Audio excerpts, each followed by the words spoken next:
Le texte de base pour le message de ce soir est intitulé « La mort de Lazare, une semence de gloire ». La mort de Lazare, une semence de gloire et non de défaite.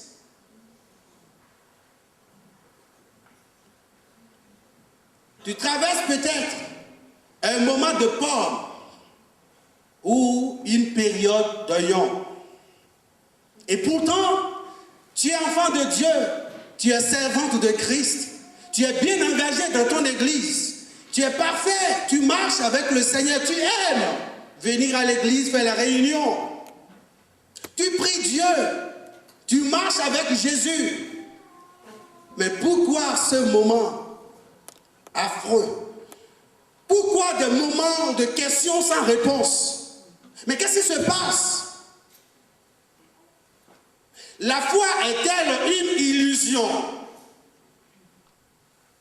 Et je précise, la foi en Christ,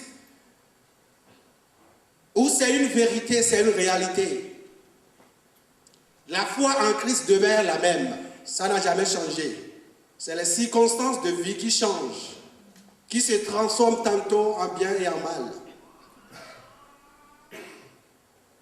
Il y a des personnalités, voire des personnages comme toi qui ont aimé Jésus, qui ont fait marche avec Jésus, qui ont aidé Jésus même dans son ministère, fait nourrir Jésus, distribuer leurs biens avec ses disciples.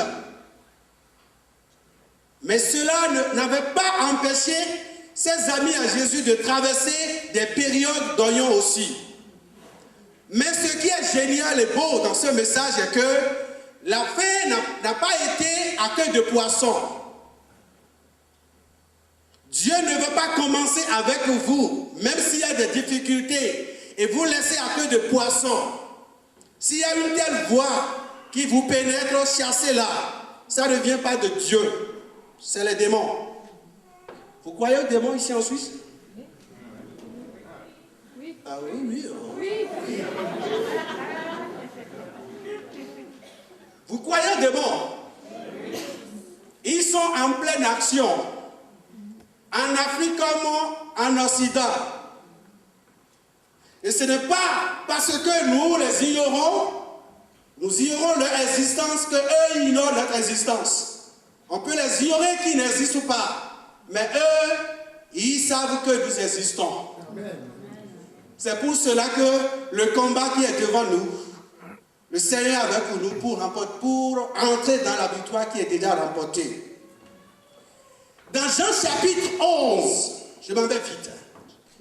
Dans Jean chapitre 11, il y a eu un événement que vous connaissez tous, qui concerne un foyer, une famille bien précise.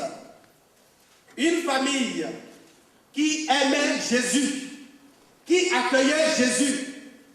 C'est leur plaisir de voir toujours Jésus entrer dans leur maison avec ses disciples et de souper, de dîner, voire prendre leur petit déjeuner avec eux, c'est leur plaisir.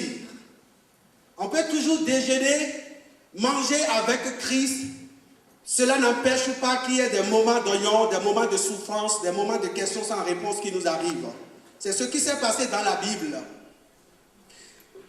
Jésus était beaucoup plus attaché à une famille à Béthanie, celle de Marie, Marthe et Lazare. Lorsque vous lisez, à cause du temps je ne vais pas lire, mais lorsque vous lisez Luc chapitre 11, les versets 38 au 39e verset, et lorsque vous lisez Jean chapitre 12, les 3 premiers versets, vous allez constater que Jésus était fréquent avec ses disciples dans cette famille-là. Donc c'est une famille d'accueil pour Jésus et pour ses disciples. Seulement, il n'y a pas que des moments de pommes avec Jésus, mais aussi les moments d'oignon, c'est-à-dire les moments de souffrance leur étaient arrivés un jour. C'est le plaisir de marcher avec Jésus. Ils suivaient Jésus. Lorsqu'ils entendaient la venue de Jésus, Jésus veut leur rendre visite. Ils sautent chante de joie, mais quel plaisir de voir le Sauveur du monde sous notre toit. C'était le plaisir. Et Jésus-Christ aussi les aimait. Il y avait, chapitre 11, il y avait un malade, Lazare de Béthanie, village de Marie et de Marthe, sa sœur. Marie était celle qui oignait de parfum le Seigneur et lui essuya les pieds avec ses cheveux. Et c'était son frère Lazare qui était malade. Ce n'est pas un beau temps, n'est-ce pas? Les périodes de maladie ne sont jamais de bonnes périodes. Ça, c'est sûr et certain. Jésus venait là, mais tout à coup, il fut un temps où leur frère Lazare était tombé malade, gravement malade. Un jour crucial leur arriva. Ce n'est plus le temps de joie, ce n'est plus le temps de Alléluia, gloire à Dieu, parce que son frère bien-aimé est couché dans son lit. Quel texte! Elle connaissait la potentialité de Jésus, son pouvoir d'intervention, parce qu'elle voyait Jésus accomplir des miracles, accomplir pas mal de miracles de guérison et de résurrection. C'est pourquoi une délégation fut dépêchée à la recherche de sa présence dans leur maison. Si vous lisez le texte, vous allez tout constater dedans.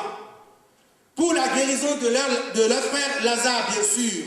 La Bible nous dit, les sœurs, verset 3, les sœurs envoyaient dire à Jésus, Seigneur, voici celui que tu aimes est malade.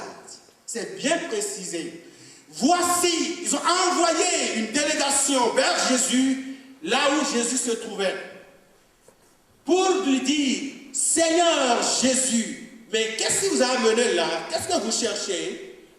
Je sais que vous êtes de la maison de Béthanie, la maison de Lazare, Marthe et puis Marie, je sais, mais qu'est-ce qui s'est passé? Pourquoi vous avez de la sueur partout là? Vous n'arrivez même plus à respirer, qu'est-ce qui s'est passé? Nous sommes une délégation qui a été dépêchée pour te chercher. Qu'est-ce qui s'est passé? Ton bien-aimé Lazare est à un pas de mort. Ils ont dit tout cela avec leur vie, avec leur personne tout entière. Oh, Lazare est mort.